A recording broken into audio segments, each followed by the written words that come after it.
اعوذ باللہ من الشیطان الرجیم، بسم اللہ الرحمن الرحیم۔ عزیز بچوں، محمد ابراہیم خان آپ کی خدمت میں حاضر ہے۔ آج 15 اگست ہے۔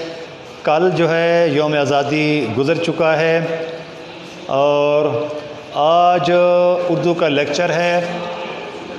آج غزل پڑھانے جا رہا ہوں آپ کو۔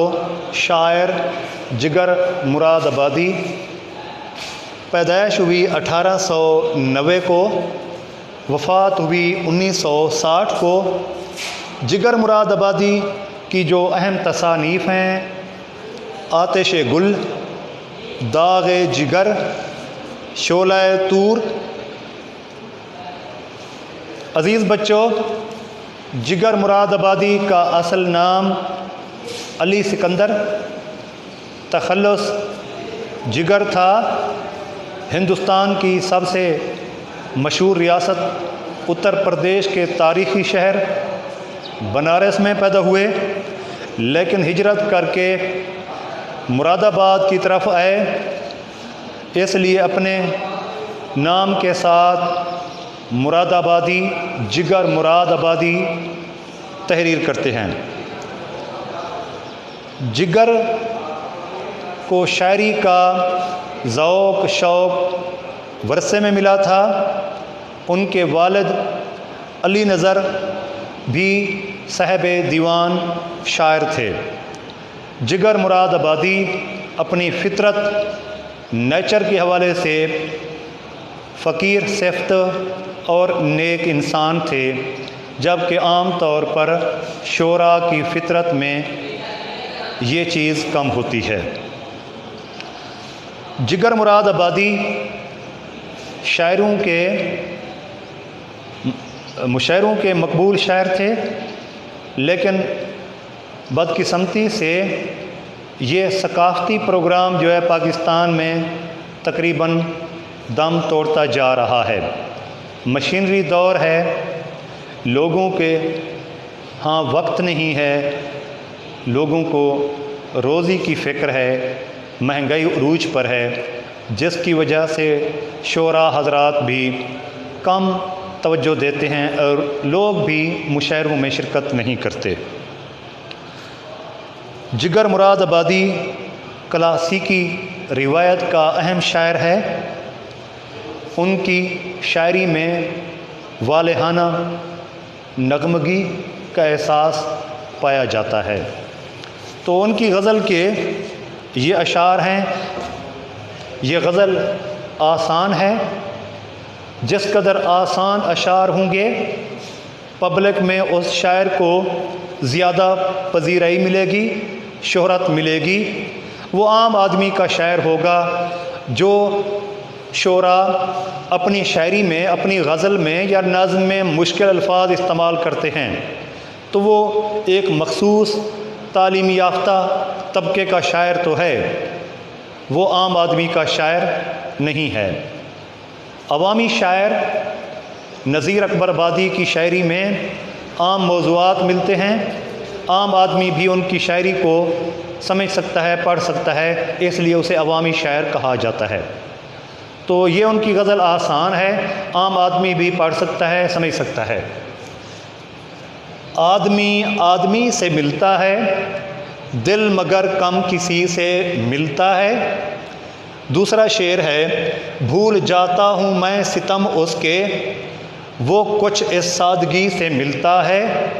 تیسرا شعر ہے: آج کیا بات ہے پھولوں کا، رنگ تیری ہنسی سے ملتا ہے۔ چوتھا شعر، 4 اشعار ہی پڑھائے جائیں گے آپ کو آج۔ سلسلہ فتنہ قیامت کا، تیری خوش قامتی سے ملتا ہے۔ تو بچوں، پہلا شعر غزل کا مطلع تشریح کرنی ہے۔ آدمی آدمی سے ملتا ہے، دل مگر کم کسی سے ملتا ہے۔ پہلے اس شعر کا مفہوم سنیے۔ انسان دوسرے انسان سے ملاقات کرتا ہے، چہرے پر اچھے تاثرات لے کر ہی ملاقات کرتا ہے، لیکن خلوص دل سے ملاقات نہیں کرتا۔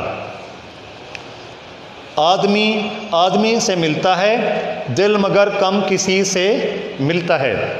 تشریح: جگر مراد آبادی بنارس میں پیدا ہوئے، ہجرت کر کے مراد آباد آئے، اس لیے اپنی شاعری کے ساتھ مراد آبادی تحریر کرتے ہیں۔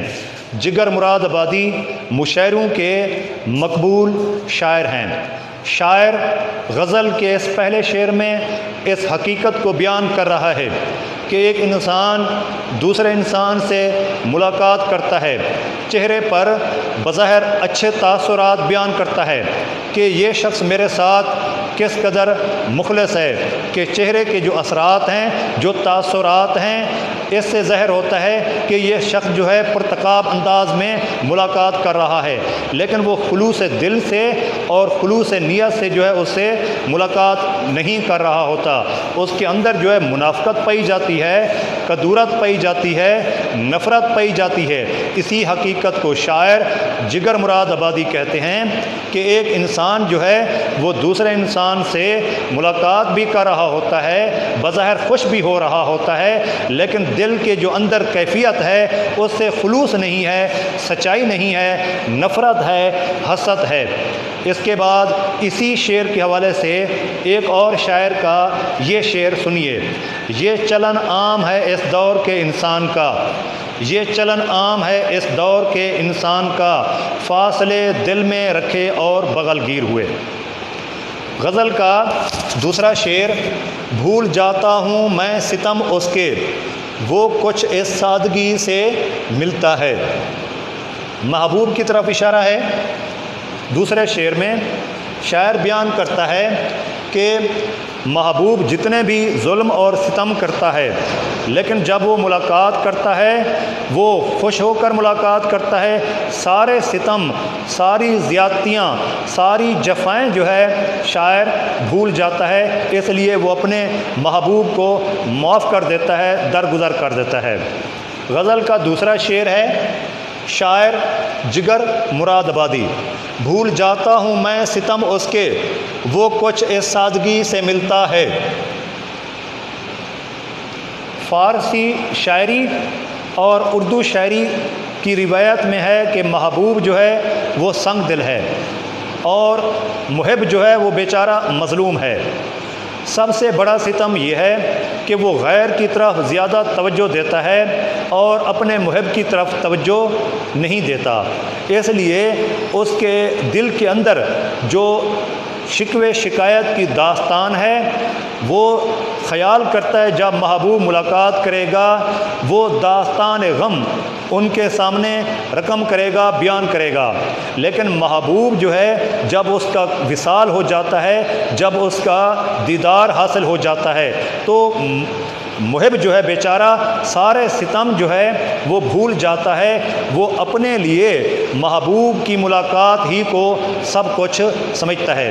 اس لیے شاعر جگر مراد آبادی کہتے ہیں کہ میرا محبوب جو ہے وہ سنگ دل ہے، وہ ظالم ہے، اس کے تمام تر شکوے اس کی گوش گزار کرے گا جب وہ اس سے ملاقات کرے گا، لیکن وہ اس انداز میں ملاقات کرتا ہے، وہ پرتقاب انداز میں ملتا ہے، پرکشش شخصیت کا مالک ہے، جس کی وجہ سے وہ سارے کے سارے ستم، وہ جفائیں، وہ ظلم زیادتیاں بھول جاتا ہے اور اپنے لیے ملاقات ہی کو سب کچھ اہمیت دیتا ہے، بڑی سعادت سمجھتا ہے۔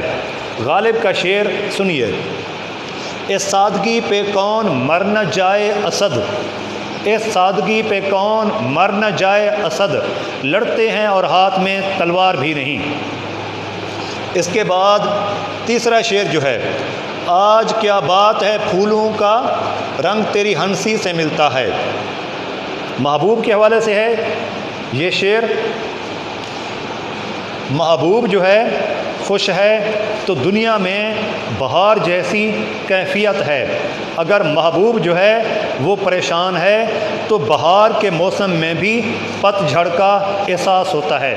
شاعر جگر مراد آبادی کی یہ شہرہ آفاق غزل آپ کے سلیبس میں، آپ کے نصاب میں شامل ہے۔ غزل کا تیسرا شعر ہے، آج کیا بات ہے پھولوں کا رنگ تیری ہنسی سے ملتا ہے۔ شاعر جگر مراد آبادی بنارس میں پیدا ہوئے، ہجرت کر کے مراد آباد پہنچے، اس لیے اپنی شاعری میں مراد آبادی ہی تحریر کرتے ہیں۔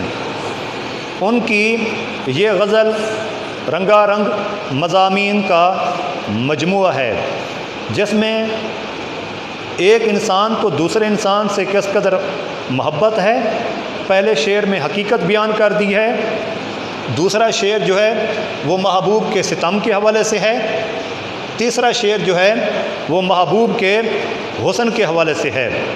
دنیا میں محب جو ہے وہ محبوب ہی کو سب کچھ اپنی دولت سمجھتا ہے۔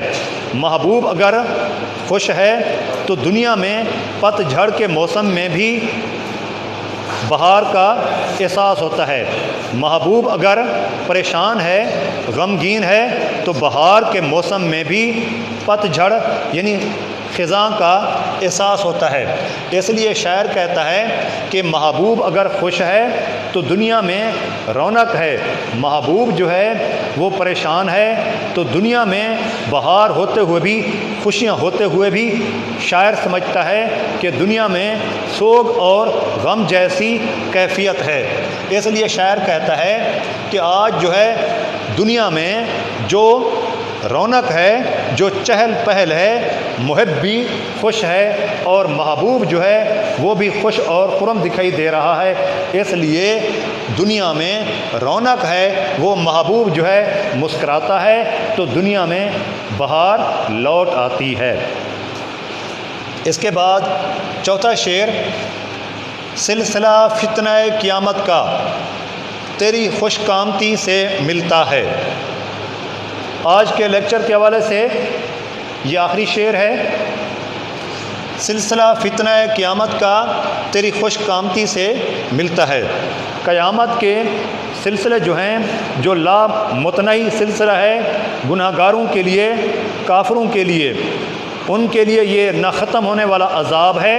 محبوب کی دراز قد جو ہے، لمبی قد جو ہے، اس کے تانے بانے بھی، اس کا ربط بھی قیامت کے سلسلے سے جڑا ہوا ہے۔ جگر مراد آبادی کی یہ غزل جو ہے رنگا رنگ مضامین کا مجموعہ ہے۔ شاعر غزل کے اس شعر میں بیان کرتے ہیں، عام طور پر شعراء جو ہے وہ اپنی محبوب کے دراز قد، لمبی قد کی تعریف میں رطب اللساں ہیں۔ شاعر جگر مراد آبادی بھی اس شعر میں بیان کرتا ہے کہ اے میرے محبوب، تیری دراز قد جو ہے، لمبی قد جو ہے، اس کا سلسلہ جو ہے، اس کا ربط جو ہے وہ قیامت سے ملتا جلتا ہے۔ مرنے کے بعد جو ہے قیامت گناہ گاروں کے لیے ہوگی، جس میں وہ ہمیشہ ہمیشہ رہیں گے۔ یہ لا متناہی عذاب کا سلسلہ ہوگا، جس میں گناہ گار کافر لوگ ہمیشہ ہمیشہ رہیں گے۔ وہ ایک ایسے عذاب میں مبتلا رہیں گے جس سے چھٹکارا ناممکن ہے۔ اس لیے شاعر کہتا ہے، محبوب کی جو دراز قد ہے، اس کی دراز قد کے ہم دیوانے بن چکے ہیں، ہمارے اندر جو ہے محبت جو ہے وہ جاگ چکی ہے۔ اس لیے ہماری محبت جو ہے یہ بھی قیامت کی طرح لا متناہی ہے، یہ ختم نہیں ہو سکے گی۔ جس طرح گناہ گار لوگ جو ہے وہ جہنم سے چھٹکارا نہیں پا سکیں گے، ہم بھی اپنے محبوب کی محبت میں اس قدر گرفتار ہو چکے ہیں جس سے چھٹکارا پانا عبث ہے، فضول ہے۔ مختلف شعراء نے اپنے اپنے محبوب کی جو ہے حسن کے مختلف انداز میں تعریف کی ہے۔ کوئی اس کی دراز قد کا جو اسیر ہے، تو کوئی اس کے حسین جو ہے زلفوں کا اسیر ہے، کوئی اس کے خوبصورت جو ہے ہونٹوں کا اسیر ہے۔ اس لیے غالب کی غزل کے یہ اشعار سنیے، جہاں تیرا نقش قدم دیکھتے ہیں، خیاباں خیاباں ارم دیکھتے ہیں۔ عزیز بچوں، آج کا لیکچر اختتام پذیر ہوا۔ شاعر جگر مراد آبادی غزل کے پہلے 4 اشعار آپ کو پڑھے ہیں۔ شکریہ۔